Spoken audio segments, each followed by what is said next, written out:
You brought us in this Heisman Memorial Trophy Award program from 1939. Correct. What's so special about it, it is one of Iowa's greatest athletes and 1939 Heisman Trophy winner, Nile Kinnick. Correct. My great uncle was friends with Nile Kinnick when he was in a fraternity brother at the University of Iowa. He gave it to me before he passed away, and he gave us the book A Hero Perished. It was Nile Kinnick's diary. Inside the book was this program, and for 59 years, my dad didn't know it, my grandfather didn't know it. This is his fraternity picture. So Nile Kinnick is right here on the end, and 3 people away is my Uncle Eck. Well, Nile Kinnick, of course, is one of the great names in Iowa athletic history and in college football history. In 1935, the first Heisman Trophy was awarded for the most outstanding player in college football. Nile was the 5th winner and the first from Iowa, but what made Nile so special was that Nile Kinnick did it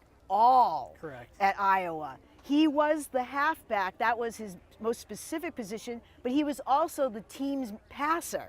He also played defense. Today they would never do that. They'd make him be either a running back or a quarterback. Beyond the fact that he played virtually every minute in every game from Iowa his senior year, Nile Kinnick was 5'8" and 170 pounds. And beyond that, he was a great speaker. He was a great student. He was Phi Beta Kappa.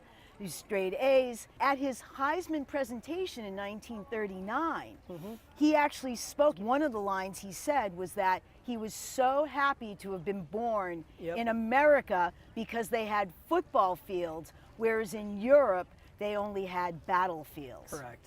So how ironic that 4 years later, he's enlisted in the Navy, he becomes a pilot, and his plane goes down in a training mission in the Caribbean Sea and he dies. His legacy still lives on. Oh, yes. The University of Iowa Stadium was renamed Kinnick Stadium. And before every football game, they play a clip from his Heisman Trophy acceptance speech. Given the fact of the signature, even though it's personalized to your uncle, it also gives the provenance. I'd put an auction estimate of $8,000 to $12,000. Wow. Cool. Well, that's something. That's a good legacy that my Uncle Eck left me. You know, I mean, honestly, just the fact that they were friends is the most important thing to me. I'd insure it for $20,000. Okay, that's awesome.